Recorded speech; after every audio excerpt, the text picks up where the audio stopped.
Most people think the problem is that they do not have enough money. But for many people, the deeper problem is not the amount of capital that enters their life. The deeper problem is that their capacity is too small to hold what they receive. Capital is what comes into your hands. Capacity is what decides whether it stays, grows, or disappears. This is why two people can receive the same opportunity and produce completely different outcomes. One person receives money and turns it into structure. Another receives money and turns it into pressure. One receives increase and becomes more responsible. Another receives increase and becomes more exposed. The difference is not always intelligence. It is not always luck. It is not always access. Very often, the difference is capacity. I am a steward. I do not chase increase without becoming capable of holding increase. I do not admire wealth from a distance while ignoring the inner structure that wealth requires. I build the capacity before I demand the capital. That is where we begin. The spiritual principle for today is simple, but it is severe. Increase exposes capacity. Increase does not create maturity, it reveals maturity. Increase does not automatically create wisdom, it reveals whether wisdom was already forming. Increase does not make a person disciplined, it reveals whether discipline had already become part of their identity. This is why more money is not always a blessing to an unprepared person. Sometimes, more money simply gives their disorder a larger stage. If the person has weak standards, more money creates more expensive weaknesses. If the person has emotional spending patterns, more money creates larger emotional decisions. If the person has no structure, more money flows through them like water through broken containers. This is not punishment. This is law. Whatever enters your life must pass through the person you are. And if the person is not formed, the resource becomes unstable. That is why capacity matters more than capital. Capital without capacity becomes leakage. Capacity with limited capital still builds. A person with capacity can start small and grow. A person without capacity can receive a lot and still return to confusion. Now let us bring this into money, because this is where many people need a serious correction. There is a common fantasy that says, if I just had more money, everything would be different. And yes, more money can reduce pressure. It can solve real problems. It can create options. It can open doors. But money does not remove the identity of the person handling it. Money amplifies the person. If someone is disciplined, money gives their discipline more power. If someone is chaotic, money gives their chaos more room. If someone is generous and wise, money gives their wisdom more reach. If someone is insecure and impulsive, money gives their insecurity more ways to express itself. This is why many people lose wealth as fast as they get it. The money came, but the container was not ready. The container is your identity. The container is your discipline. The container is your emotional control. The container is your ability to say no. The container is your relationship with delayed gratification. The container is your ability to respect small amounts before large amounts arrive. The container is your capacity to manage pressure without returning to old habits. Here is the money and mindset bridge. You do not rise financially only by increasing what comes in. You rise financially by increasing what you can wisely hold, organize, protect, and multiply. This is not a practical finance tutorial. We are not here to discuss investments or budgeting software. That belongs somewhere else. Here, we're looking at the person beneath the system, because every financial system will eventually reflect the identity of the person using it. A weak identity can ruin a strong system. A strong identity can grow even with a simple system. That is why the question is not only, how do I make more? The deeper question is, who must I become so that more does not destroy my peace, expose my disorder, or disappear through my old patterns? Let me give you a story. Imagine two men receive the same amount of money. Let us say each man receives $10,000, not millions, not a fantasy number, just enough money to reveal something. The first man has been waiting for this moment. He says, "Finally, I can breathe." For a few days, he feels powerful. He buys things he delayed. He rewards himself. He tells himself he deserves it. He pays attention to the feeling of relief, but not to the responsibility of the resource. He does not write a plan. He does not separate the money. He does not assign a purpose. He does not ask what this money is supposed to build. At first, nothing looks wrong. The problem is quiet. A meal here, a subscription there, a gift to impress someone, a small upgrade, a casual purchase, a little emotional spending after a stressful day, then another, then another. Within weeks, the money is almost gone, and when he looks back, he cannot even fully explain where it went. He had capital, but not capacity. He had relief, but not structure. He had access, but not stewardship. Now imagine the second man. He receives the same $10,000. He feels the same relief, but he treats the money differently. Before spending, he pauses. He writes down the purpose of the money. He separates what must be protected, what must be used, what must be invested into growth, and what must remain untouched. He does not move emotionally. He moves with structure. He may still have needs. He may still have pressure, but he understands something the first man ignored. Money without assignment becomes a temptation. Money with assignment becomes a tool. After several months, the second man does not merely have money left. He has more order than before.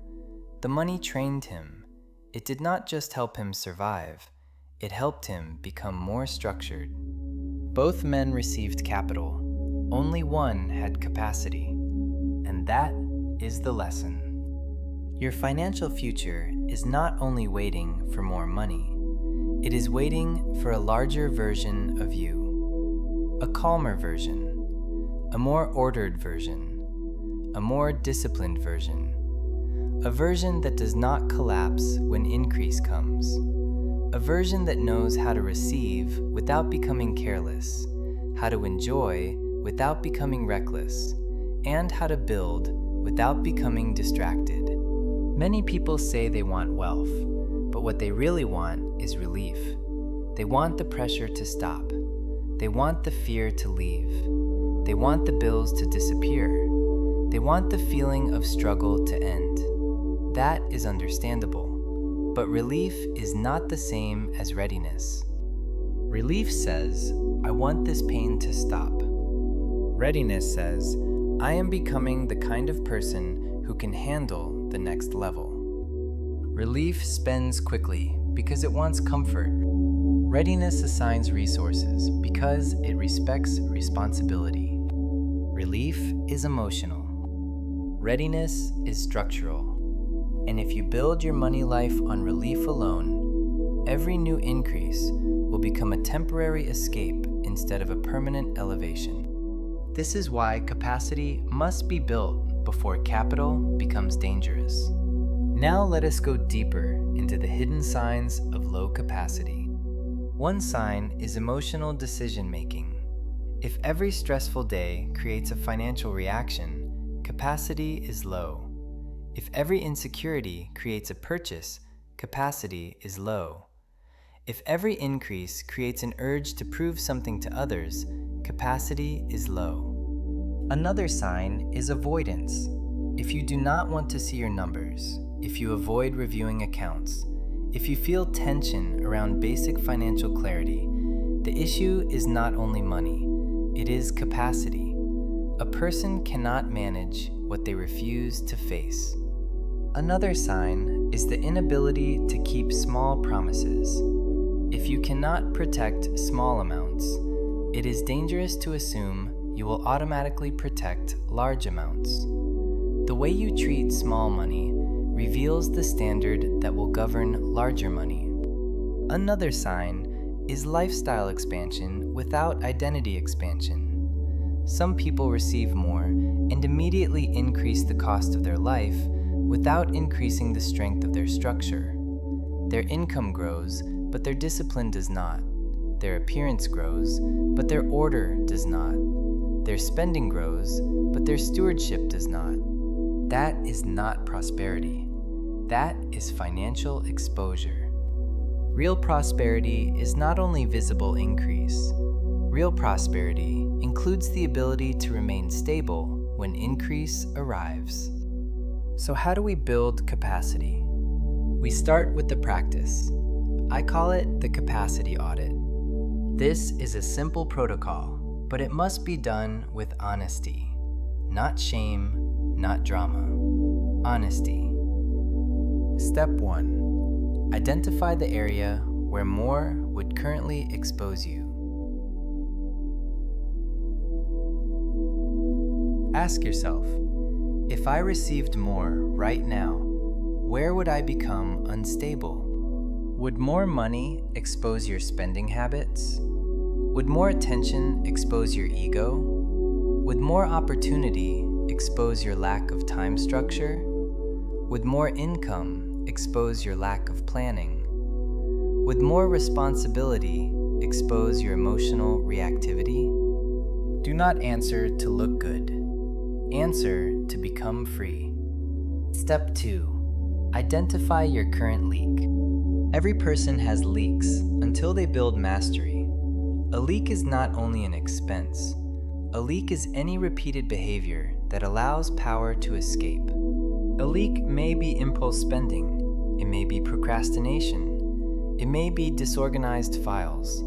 It may be poor sleep that weakens decision-making. It may be saying yes when your priorities require no. It may be avoiding financial review because discomfort is easier than truth. Name one leak, only one. Step 3. Define the capacity standard that must replace the leak. If the leak is impulse spending, the new capacity standard may be, I wait 24 hours before non-essential purchases. If the leak is avoidance, the new capacity standard may be, I review my money every evening for 10 minutes. If the leak is disorder, the standard may be, every resource has a place, a purpose, and a plan. If the leak is emotional decision-making, the standard may be, I do not make financial decisions while emotionally activated. Step 4. Create one proof action for the next 7 days. Capacity is not built through inspiration. It is built through proof. For 7 days, do one thing that proves you can hold more. Review your numbers. Protect one amount. Cancel one leak. Track one category. Organize one financial folder. Delay one purchase. Keep one spending rule. Complete one focused earning action. The action can be small, but it must be real. Step 5. End each day with one sentence. Today, I increased my capacity. That sentence is not a slogan. It is evidence-based identity training. You are teaching your mind that you are no longer the same kind of container. You are becoming more ordered, more responsible, more trustworthy, more capable. Now here's the immediate action step for today. Before this day ends, find one financial leak and close it. It can be a subscription. It can be an unnecessary habit. It can be a spending impulse. It can be an avoided account review. It can be one place where your money has no assignment. Close one leak today. Then write this sentence. I do not ask for more while refusing to master what is already in my hands. That line may be uncomfortable. Good. It is supposed to restore seriousness. Because the person who cannot honor little will often damage much. But the person who learns to honor little becomes safe for increase. This is the turning point of the episode. Do not be angry that more has not arrived if you have not yet prepared the inner structure to hold it. Do not only ask life for bigger opportunities, ask yourself whether you have become someone who can carry them with dignity. Do not only ask for capital, build capacity. Because when capacity grows, capital becomes useful. When capacity grows, opportunity becomes safer. When capacity grows, money becomes a tool instead of a test. And when capacity grows, prosperity stops being a fantasy and starts becoming a structure. Now let us close with a declaration. I am a steward. I do not chase increase while neglecting capacity. I do not ask for more while wasting what is already in my hands. I build order. I protect resources. I respect small amounts. I train emotional discipline. I become the kind of person who can hold, manage, and multiply what life entrusts to me. Capital may open a door, but capacity decides whether I can remain in the room. If this message exposed a capacity gap in your life, do not ignore it. Subscribe to the I Am Impact and stay with this work, because the next level is not only about receiving more, it is about becoming the person who can hold more. Restore self, build wealth, leave legacy.